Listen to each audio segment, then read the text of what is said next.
Most people think demons are the most terrifying beings mentioned in the Bible. Movies taught us that. Horror stories reinforced it. But the Bible tells a very different story. Every time an angel appears, the first words spoken are almost always the same. Do not be afraid. That line is not said because angels are gentle or comforting. It is said because the human mind is not prepared for what it is seeing. Demons deceive, whisper, and hide in shadows. Angels do not hide. They arrive with authority, power, and a presence so overwhelming that strong men collapse. Prophets fall face down, and entire armies freeze in fear. If demons are predators, angels are forces of nature. And once you understand what angels truly are, what they were created to do, and how humans reacted when they encountered them, you may realize something unsettling. Angels are not terrifying because they are evil. They are terrifying because they stand closer to God than anything else we know. When the Bible talks about angels, it does not present them as gentle helpers or passive companions. It shows powerful beings sent by God to deliver messages, execute judgment, and stand in places where human minds and bodies cannot easily bear the presence of the divine. In Scripture, the first response of almost every human who encounters an angel is fear. This reaction is not accidental or incidental. It speaks to something central about angels and the nature of the spiritual realm they come from. One of the clearest biblical examples comes from the prophet Daniel. In Daniel 10, Daniel has been fasting and praying for weeks when an angel appears to him with an incredible description. The angel's body shines like precious stone. His face is like lightning, his eyes blaze like fire, and his voice sounds like a mighty chorus. Daniel says he saw the vision and fell into a deep sleep, my face to the ground. This response was physical and instant. His strength left him because the presence of this being was beyond what his human body could handle. This fear is not only about appearance. It reflects how close angels are to God's holiness and might. The Bible repeatedly shows that when God's presence or divine glory is near, humans instinctively react with awe or terror. When Moses stands before the burning bush, he hides his face because he fears looking directly at God. When the Apostle John sees Christ in a glorified vision in Revelation, he falls at his feet as though dead. Angels carry the authority of God, so encountering them is more than seeing a messenger. It is experiencing the nearness of divine reality. Angels in Scripture often begin their interaction with humans by saying, "Do not be afraid." This phrase appears in many places, including Luke's Gospel, when the angel Gabriel appears first to Zechariah and then to Mary with messages about the coming of Jesus. Angels do not say this lightly or socially. They say it because human instinct when faced with something beyond the seen world is fear. Their appearance, even when they look human, carries a presence that overwhelms ordinary perception. Another example comes from the shepherds outside Bethlehem on the night Jesus was born. The Gospel of Luke says an angel of the Lord suddenly stood before them, and the glory of the Lord shone around them. The shepherds were terrified. This was a moment of good news, but the immediate reaction was fear, not joy. Then suddenly, a whole heavenly host appeared, praising God. Fear remained the initial human response. This emotional reaction shows something critical. Jesus' birth was a joyous event, but the presence of divine glory revealed through angels was still overwhelming. The moment emphasized that angels are not predictable or tame beings. They are supernatural encounters that remind humans they are standing before something holy and powerful. Angels also appear in forms that go beyond normal human imagery. In the Old Testament, prophets like Isaiah see seraphim beings with 6 wings who call out, "Holy, holy, holy is the Lord Almighty." These beings are surrounded by fire-like imagery and intense praise, and their presence fills the temple with awe. Isaiah's reaction was one of humility and fear in the face of divine purity. The prophet Ezekiel sees beings described as having multiple faces and wheels covered with eyes, moving in ways that defy normal physical laws. These are not gentle or familiar forms. They represent a spiritual reality that human language struggles to contain. The description itself shows that angels in their full biblical context are not crafted for human comfort. Angels are also shown carrying out roles that include judgment or divine execution. In the book of 2 Kings, a single angel of the Lord strikes down 185,000 soldiers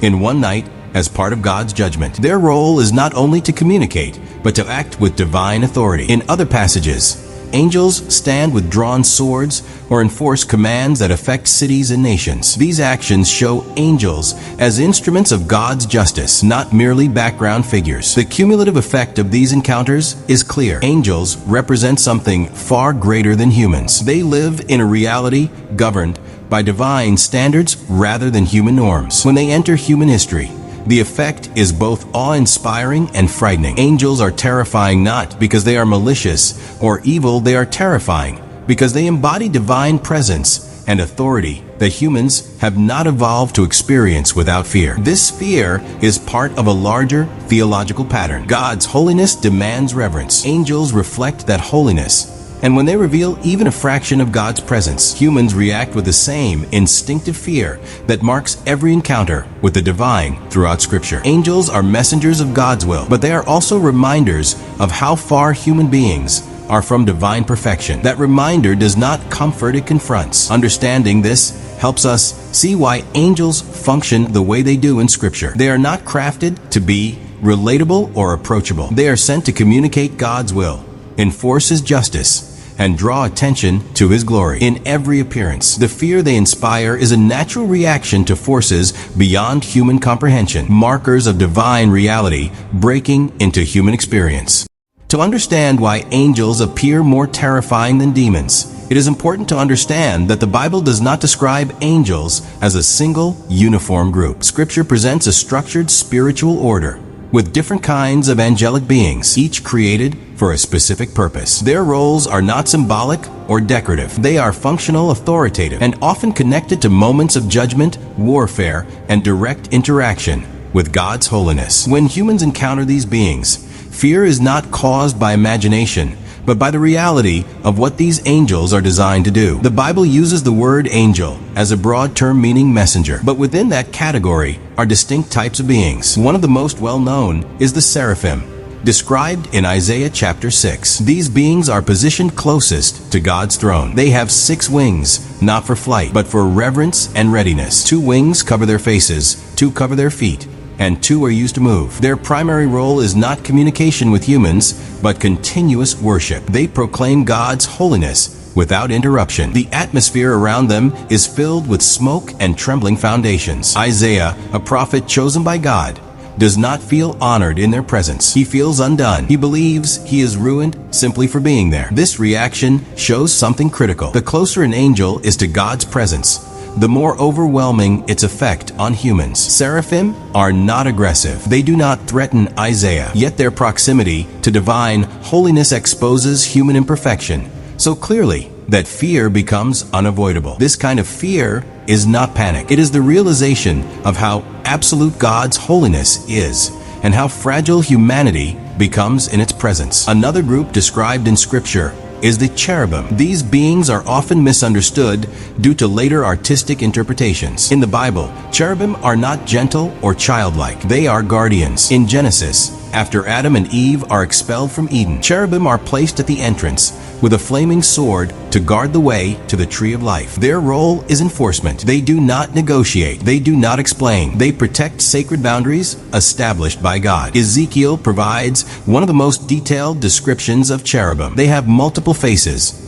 wings that produce the sound of rushing waters, and movements that are precise and unstoppable. Beside them are wheels filled with eyes, moving in perfect coordination. These beings do not turn when they move. They go straight forward, suggesting total alignment with divine command. There is no hesitation, no deviation, no emotion involved. For humans, this kind of precision is unsettling. Fear comes from realizing that these beings act with perfect obedience and unstoppable force. Then there are archangels, a term used sparingly in Scripture, but with significant meaning. Michael is the most clearly identified archangel. He is described as a warrior, a protector of nations, and a combatant in spiritual conflict. In the book of Daniel, Michael is called a great prince who stands watch over God's people. In the book of Revelation, Michael leads heavenly forces in war against rebellious spiritual beings. This is not symbolic conflict. It is described as organized warfare. Angels involved in warfare are terrifying because they reveal that the universe is not neutral. There is structure, authority,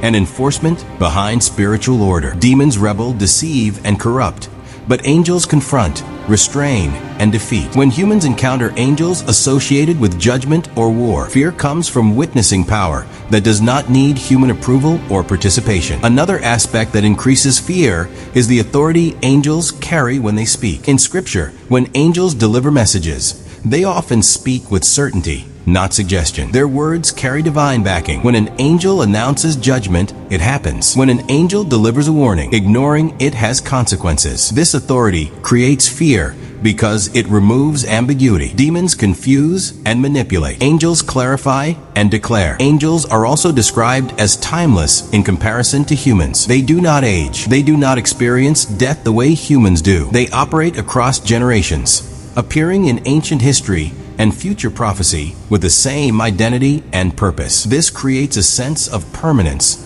that humans are not used to confronting. Fear arises when people realize they are speaking to a being that existed long before them and will continue long after them. Another reason angels inspire fear is their emotional restraint. Demons often display chaos, rage, and disorder. Angels do not. Their calm obedience makes them more unsettling. They act without hesitation, remorse, or personal interest. When judgment is carried out, it is not driven by anger, but by command. This level of detachment is frightening because it reflects absolute submission to divine will. Even angels sent for protection can inspire fear. In the book of Numbers, an angel stands in the path of Balaam with a drawn sword. Balaam cannot see the angel at first, but his donkey does. When Balaam finally sees the angel, he falls face down. The angel explains that he was sent to oppose Balaam's path. The message is clear. Angels protect by opposing when necessary. Their protection does not always feel comforting. Sometimes it feels like confrontation. Understanding angelic hierarchy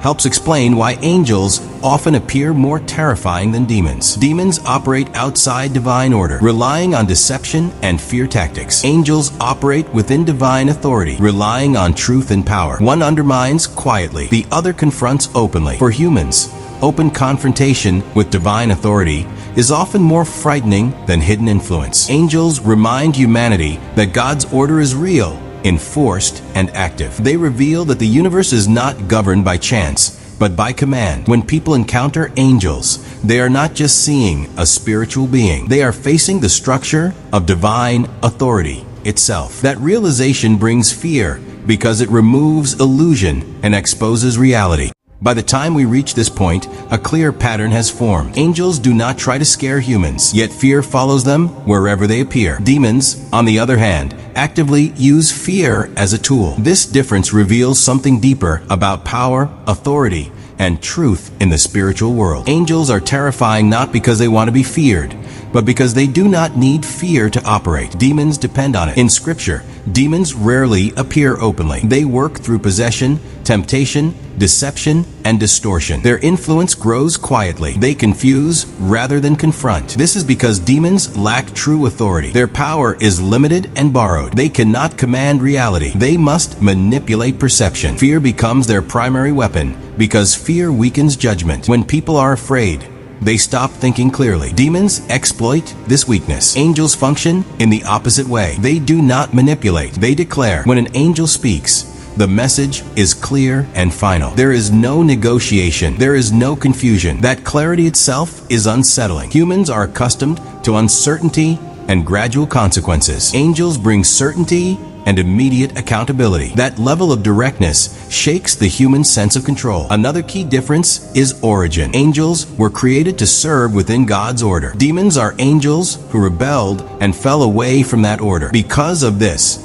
demons operate outside structure. They seek chaos because chaos hides their weakness. Angels embody structure. They move with purpose, alignment, and precision. When structure enters a chaotic world, it feels threatening. Fear rises because disorder resists order instinctively. Scripture consistently shows demons reacting with fear toward angels and divine authority. In the Gospels, demons recognize Jesus immediately and beg not to be judged or sent away. They understand hierarchy. They know who has authority and who does not. Humans fear demons because demons project threat. Demons fear angels because angels represent enforcement. This explains why angels often appear calm even in moments of destruction or judgment. They are not driven by emotion. They act because they're sent. Demons, however, often display desperation. They plead, resist, and deceive because they know their time and power are limited. Fear flows downward in the spiritual hierarchy, not upward. Angels also do not need to prove themselves. They do not announce power through noise